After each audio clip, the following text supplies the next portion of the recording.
All right, everybody, welcome back. Another episode of the Niner Family Huddle podcast. We're talking press conferences, what went wrong this season, defensive coordinator hunt, and more after this.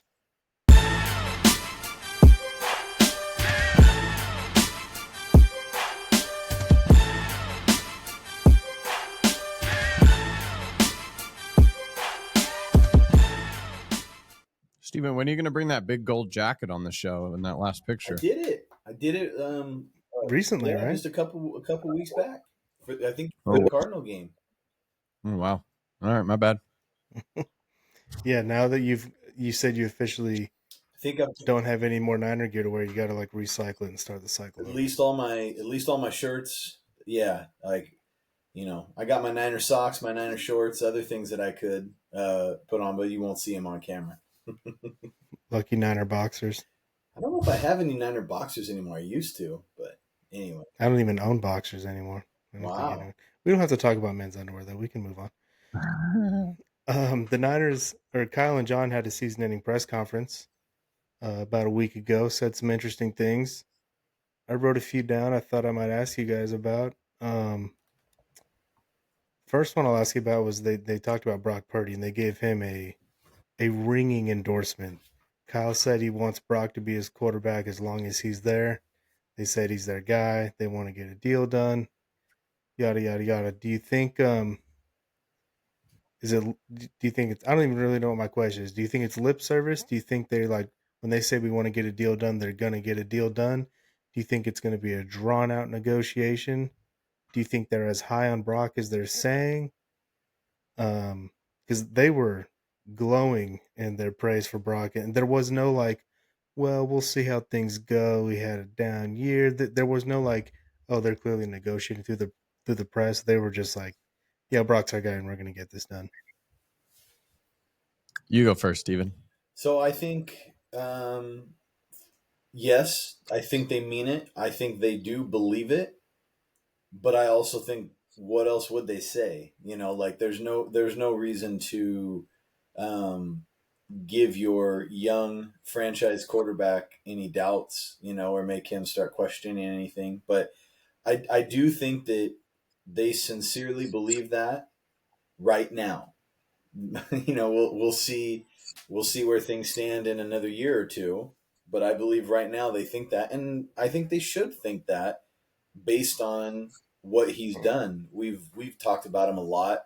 He's obviously not the perfect quarterback. I don't think he's ever going to be the number one quarterback in the league, but he will put up really good numbers, and he could potentially win MVPs. You know what I mean? Like he's got the system, the support, everything around him that I think he could do it, but just him as a player, he's not, I don't think, ever going to be the best. And so if you're looking for that, if you want, the next Patrick Mahomes, you're going to be disappointed.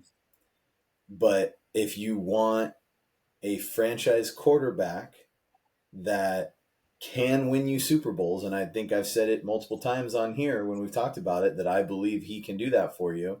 And I Fred think, Warner just said the same thing. huh?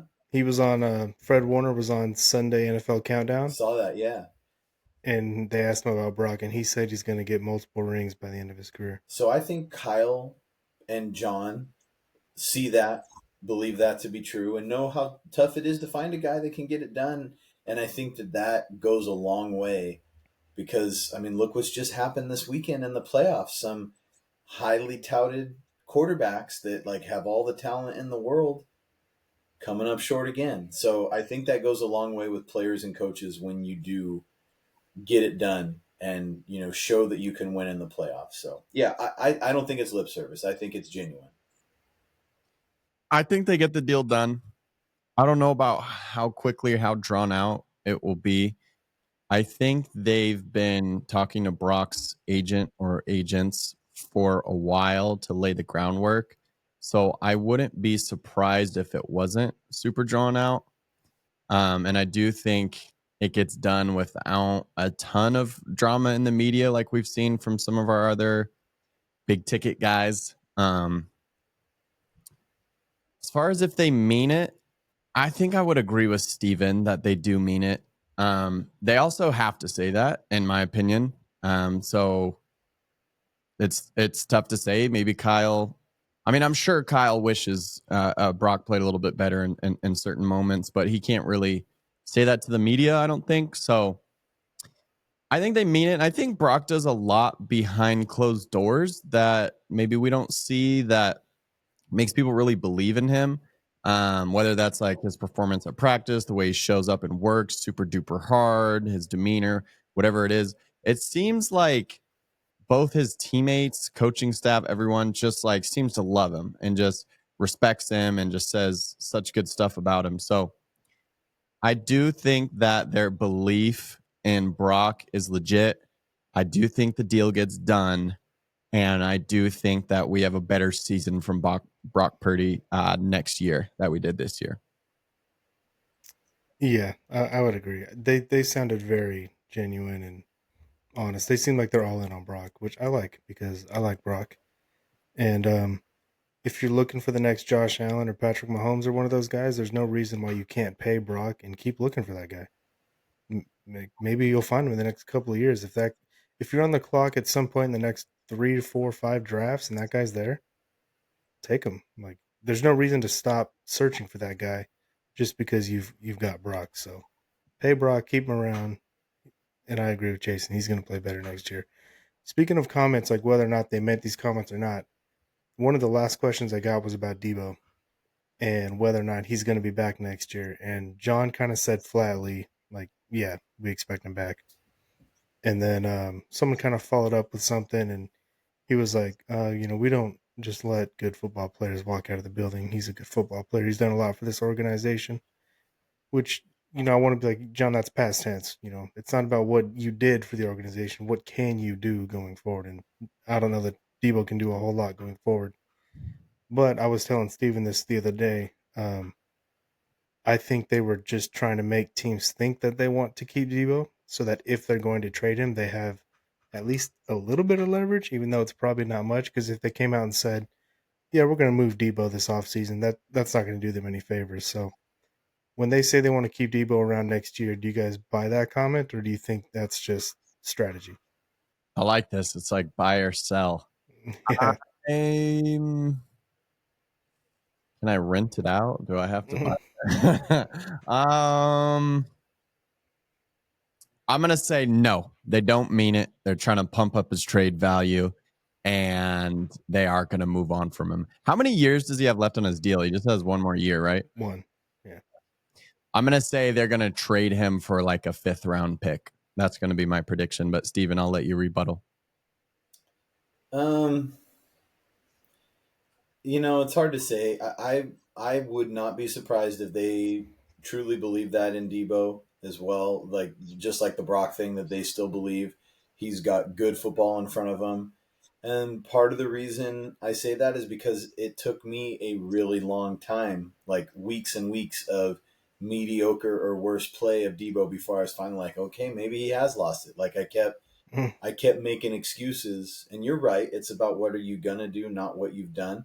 But it's hard not to think about what he's done and what he's been and what he's meant to this organization. I mean, we talked about this a long time ago, that he essentially carried the Niners in 2021 and got them as far as they went in the playoffs. And so when you have a guy that has shown that capability, it is hard to just let that go.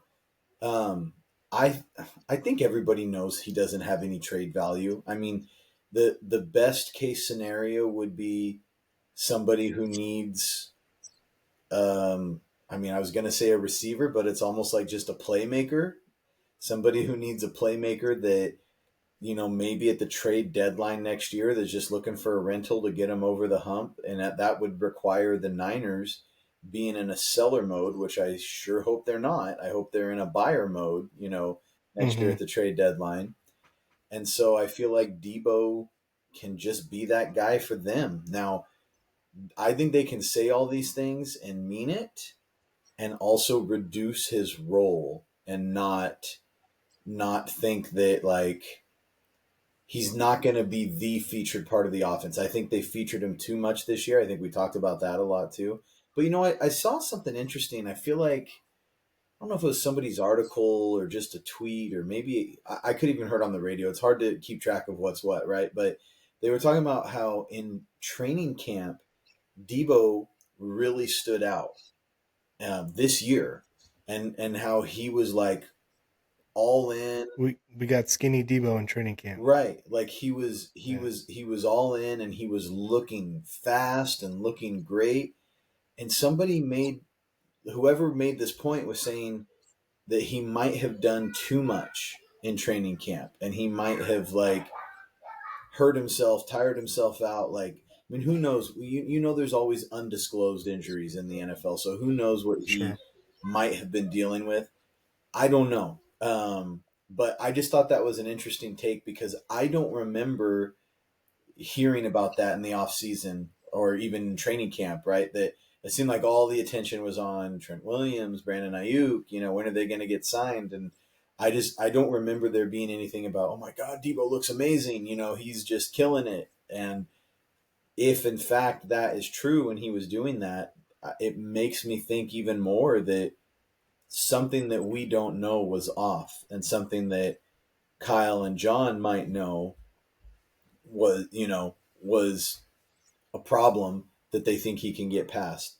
So another reason why I think that they are talking about him being a good player and they mean it is because the fact that he does only have that 1 year left, and I don't think other people are going to trade for him. They know that they're stuck with them.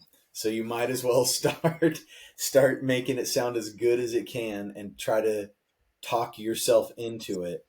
So yeah. Anyways, I don't think it's a clever ploy to pump up his trade value. But if it does, hey, that's great. It's a nice byproduct if they can actually get a decent offer for him. Yeah, so I actually do remember a little bit in training camp because Ayuk wasn't there.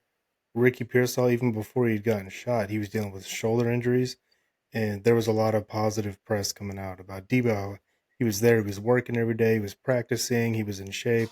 I do remember seeing a lot of that, and I'm sure this happens in the NFL too. I know this from just following the UFC for so long. Is these fighters sometimes will overtrain and they'll like kind of shoot their shot in the weeks leading up to the fight. And by fight night rolls around, they're like gassed and they're starting to get worn down, and they go out there and they get beat, and they're just like, man, I had my best sparring 2 weeks before the fight, not I didn't have it ready on fight night. And I wonder if it's possible that Debo went really hard in the off season to kind of warm himself out. We know he had pneumonia. I think Matt Mayoko mentioned an oblique injury, which I never heard about during the season. So there's always stuff that these guys are dealing with. Who knows what else he was probably dealing with? So I'm sure there was something there. This just when we were talking about like what Debo has done. He's obviously a fan favorite. He's got the nickname. He's one of the most dynamic and exciting players I've ever seen play in my life. But if you just look at his career stats, he's not some like Hall of Fame level player. Even so, like, here's my question: do you think Debo has done enough to just be like in the Niners Ring of Honor, just based on his um, notoriety or his character? Because the play on the field probably wasn't enough, but I feel like we kind of think of him as like this all-time great Niner, and he's just not, right? He's just a big personality, and he's made big plays. So it's like he comes through in clutch moments, and he just didn't have the sustained success to do what you're talking about, like be an all time great. Like I don't I don't think he's gonna get a statue in the Niners Hall of Fame No, like some no, of those no. players will, or be in the Ring of Honor. But they'll probably have like some cool memorabilia from him and highlight certain games or certain plays because he did just some incredible things, or like the year that he was the wide back, and like so I think it's his impact is bigger, or the impact that he's made is bigger in moments than it is over a period of time. Yeah, they're gonna do something to honor him. I feel like, or even just honor that season. Again, to reference the UFC, the UFC won't always induct fighters into their Hall of Fame, but if they have an epic fight, they'll induct the fight into the Hall of Fame or something like that. And I feel like Debo's 2021 season deserves something. I don't know what, but it deserves to be remembered for sure. Oh yeah. It was amazing. Um, Kyle commented on the. I know Jason wanted to talk a little bit about some defensive coordinators. Kyle was asked if he's willing to switch up his defensive scheme, and he said he's open to anything. And it sounded kind of like he wants to interview anyone and everyone and try to get the best guy in there. But we also know that they've essentially offered the job to Robert Saleh, so that kind of tells me that even though he's open to maybe more schemes, he would like to keep the scheme and get a guy that he knows and trusts. Which yeah, it's fine, whatever. Just get a good coach. I don't really care what they run at this point. Just get someone good, and I like Saleh. I'd be happy with Saleh. So I don't know. Do you guys want to see a new scheme, or you just want to get the best guy? Doesn't matter what scheme they run, or do you want to keep it? You like Saleh? What do you think? I actually don't care. I know there's a lot made out about the Seattle scheme. Everyone has it figured out. Like, I get that to a degree, but I think if you have a coach that's a good coach, smart, he has the talent, like, he can make adjustments and still make it work at a really high level. Mm-hmm. And I think Kyle is smart enough, and I think Saleh is smart enough to make the adjustments that are needed. Plus, I just think that, like, did the Jets, they ran that same scheme, I assume, with Saleh there and all that. Yeah, and that defense was like elite. It was super good as long as their players were healthy. And then he got a little bit of experience with the Packers. So I think Saleh is going to be coming in with even more experience, even more ability to diversify his schemes a little bit. So I'm honestly, I mean, I've already spoken about this a lot, but I would be through the moon. I would be through the roof. I'd be so happy to get Saleh back. And I also think that would lock Saleh in for a number of years because he's going to have to rehab his reputation. And so I would just be floored if we were able to land him. I think, like, far and away, he's my number one choice. And I expect him to be even better than he was before. I mean, I don't think he's going to have the same defensive talent, but like, now he has all this head coaching experience. He's played with different players. Like, I expect to have an even better Saleh than we had before. And so I'm stoked. I respect Saleh a lot as a man, and obviously he's proven he's a great defensive coach. Um, the players are obviously going to love him. They already did. So I'm just so happy. I can't even express it enough. And, well, he hasn't signed yet, but I will be happy when and if he signs. So I do care about the scheme and the situation, and I do think that while I want to say just get the best guy, who cares about scheme? It's kind of like the draft, right? Just draft the best player available, regardless of position. I want to say that. I don't think the Niners are at a position to do that right now with the roster that they have and the expectations that they have. If you just, like you talked about how there's been no talk about what's Lou what's his last name? Amaruno. Amaruno. Yeah. Yeah, you were interested in him. That's going to be a completely different scheme if he comes in. Now he might be the best guy. I don't know. But do you really want to like take a couple years to get it really figured out and locked in?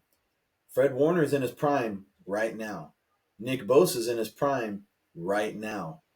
Hopefully their prime lasts more than just another year or two. I think it definitely will for Bosa. Hopefully it will for Fred. So to me, it's like you got to seize this opportunity you have. You have pieces that you know work in that scheme. And to Chasen's point, it's not like the Jets had a bad defense. It's like Saleh's with the Niners. He builds it up, and the Niners D is great. Then he leaves. They keep it going, but eventually it kind of went down. I think part of it was D'Amico is awesome as well. Part of it is probably the impact of Saleh still of what he had in place that they were still the wave was still cresting, if you will. Mm-hmm. He goes to the Jets. Jets weren't. I don't think they weren't a good team, but I don't think their defense was looked at as terrible before he got there. But then they became like elite, like Chasen said. Mm-hmm. And is it possible that he's just gotten really lucky in two spots in a row where he showed up and all of a sudden they got all these studs and he's got to ride their coattails? Sure, that's possible. But I don't think it's likely in a game like football when it requires 11 guys being coordinated at the same time. I think he makes the players better rather than the players making him better. And so that's why I would like for him to come back, like Jason's saying, because I do think he's proven himself in the league to know defense. And it just seems like it would be a great fit and makes all the sense in the world when you consider that they are still running basically the same scheme that he had when he was there, and they've identified players that would run that scheme. So I feel like it's the best possible fit. You've got to have a little bit of familiarity because of the people that you have in place to execute your scheme. Yeah, I think as far as I'm concerned, Robert Saleh proved it in 2020 that he's really freaking good at his job. When the injuries just decimated the defense, and I think they finished as like the 6th rated defense in the league, and you got you got the Seahawks to give Kerry Hyder a bunch of money because they thought he was really good or something. So I think Saleh is a beast, and I'd be stoked to have him back. I wonder what that would mean for like the rest of the guys, like the Brandon Staley's. Does that mean he's gone? He's going to go elsewhere? What does that mean for Sorensen? I wonder kind of like the ripple effect of that, but maybe I'm just getting a little ahead of myself because it's not official by any means. Yeah, I know they're thinking about, or there's rumors that they want to offer Sorensen the special teams coach job. Interesting. He was a special teams coordinator for 1 year in Jacksonville, apparently. It, I it don't. probably just depends on that first domino falling, and it seems like it's an open secret that it's Salah's job if he wants it. And fortunately for us that want Salah to come back, it seems like he is also interested, at least based on the reports that I've seen, that it's like if he doesn't get a head coaching gig, then that is like what he's focused on. Now, could somebody else swoop in and lure him away with something else? Of course, it's always possible until it's signed, sealed, and delivered. But I I like that it seems like that's where he wants to be, and I just wish these other teams would hurry up and hire a different head coach so he could show up, and then the dominoes could start falling. I mean, it's interesting to think about, yeah, whether or not it's going to be Sorensen as special teams or some of these other guys that they've been interviewing. What happens to Brandon Staley, like you said? What about Ulbrich? I mean, I know I said a while back that would be my dream scenario, that they both come to the Niners. I don't know if Ulbrich is going to get opportunities as a D coordinator somewhere else. He might. I feel like he's proven himself that he should have that opportunity. But if he doesn't get it, hopefully, the ties to Saleh, if Saleh is the D coordinator, the ties to the Niners from his playing career, the hope that would get him a ring, that he would at least be going to a contender that we hope will be a contender. I mean, yeah, I feel like they'd have a good chance to bring him in. I just don't. Maybe he's the new Brandon Staley. It's like, I was just gonna say that. Give him Brandon Staley's job. yeah. And then if Saleh builds an excellent defense and in 3 years he's the hot name again, then maybe Ulbrich takes over the defense or something like that. Or gets a chance elsewhere before then. Who knows? I mean, yeah. Kyle, I can't remember the context of the question, but at one point Kyle kind of threw this comment out there that he said that the Niners have never fully sold out to win a Super Bowl. And as we know, the Rams did, and they got their Super Bowl, but then they had to go through their rebuild after. And to their credit, it was a pretty good rebuild because they're young and they're good and they're kicking the Vikings' ass right now on I was going to say that. in the wild card weekend. It's 27-9, less than 5 minutes in the third quarter. question. Do you want the 49ers, if they have the right opportunity, like I think in 2023 was probably that opportunity. It's probably late now, but if it comes again, would you want them to sell out to win a Super Bowl, even if it means that you could be dealing with hell on the back end, whether that's salary cap hell or you're trading picks for older guys who can get you over the top, but then they're retiring, and or do you want them to kind of try and play that middle ground where they still have their draft picks, they can still bring in young guys and just try to win with the guys they got, because they want to do the whole like sustained, efficient winning year after year after year. Do you want to see the 49ers sell out to win a Super Bowl? Which, of course, is no guarantee that they would win it. F them picks, baby. Yes. That's probably not the smart answer. I'll admit that. But yes, just because I'm a fan. I'm a fan first, and it would be so exciting. I mean, I think of just like when they traded for Christian, like I felt like that was somewhat going all in. I remember being stoked. I was like, Christian freaking McCaffrey. And he was awesome until they got so yeah, I would like to see it. In terms of like rebuilding, I'll worry about that later. Exactly. Like the Rams, like, well, they had to rebuild. Well, they won the Super Bowl. You did the whole thing that they all are trying to do. So, whatever. Like that's the trade off. Yeah, you might have to rebuild, but you hit on a couple draft picks and they're back in the playoffs a couple years later. And we beat Patrick Mahomes. Oh yeah, that would be incredible. I don't know if that's gonna happen though. Might have to play a different AFC team. I feel like I got so many thoughts in response to your question. I think it's a really, really good question. But before I address that, I want to talk about the Rams for a minute. I think the Rams have done a really good job. I think you're right, young, talented team. But the big giant but to all of this is Is this: their 8-year-old they quarterback. have Matthew Stafford, who covers up a lot of other deficiencies that you might not notice as much, because he is really damn good and doesn't get the credit that he deserves. He kind of did when they finally won the Super Bowl, and good on him for doing that. But like, let's see how they are.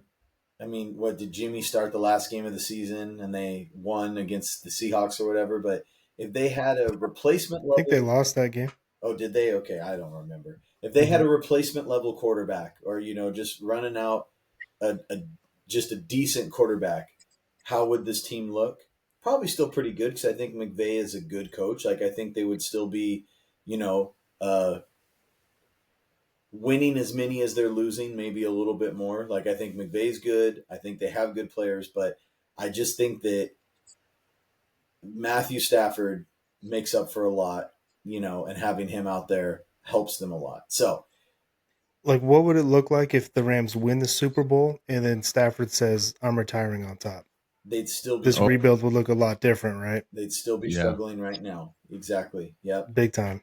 And so when you say sell out, I mean, Kyle must mean that the Niners have never sold out in his time, because in '94 they pushed all their chips in. Yeah, you go get Deion They Sanders. got That's putting your chips in the middle. Dion is the headliner, especially because of how he did. But they brought in so many veteran guys on like 1-year deals or 2-year deals, like guys that had just been bouncing around that they knew they could rely on, and it worked, and it was awesome. And so part of me wants to say yes, do whatever the heck you can do to win a Super Bowl, because I got to experience it as somebody who like remembers it, and it was amazing being, a kid and having that, right? But I also experienced all those years. We talk about that 22-year streak or whatever. So all those years, basically between Mariucci and Harbaugh, that were rough.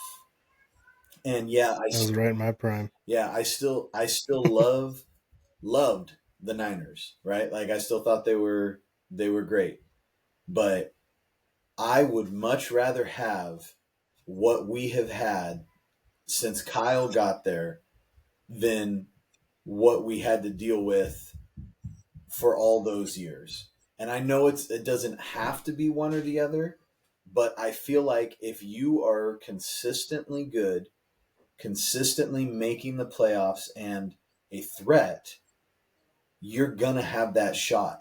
I mean, the New York Giants proved it twice. They were not the best team in football either time that they won No the Super way. Bowl, but they got hot at the right time and they played well enough to make it happen. So if you can hang around, and then some of the things fall your way, you can be a Super Bowl champion.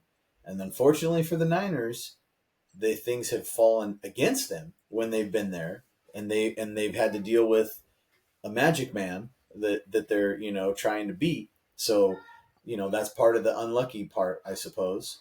But so with all that said, my answer is going to be no. I do not want them to sell out. I want them to try to sustain a good winning team for as long of a period as possible. And if that means no Super Bowls, then, that sucks. I want another one. Don't get me wrong. But man, I mean, even this season, I wasn't as interested at the end of the year as I have been in past years. That's what I want. I want that juice. I want that we're excited because we have a shot at it and we're rooting for something with stakes. And it's just disappointing when they don't have it. So anyways, so that's my answer, as much as I do want to feel the championship as a fan again. Well, let me take it one step further and really make this like a hypothetical fantasy type question. Let's take a 5-year period, the next 5 years. I could guarantee you that the Niners will win the Super Bowl next year, but the next 4 years after that, they're not going to win more than 4 games. Or would you take for the next 5 seasons, they're going to win at least one playoff game each year, but they're not winning a Super Bowl? I'm taking Super Bowl. I'm taking the other. I'm sorry to say. That's crazy to Yeah. me. I would take the Super Bowl too.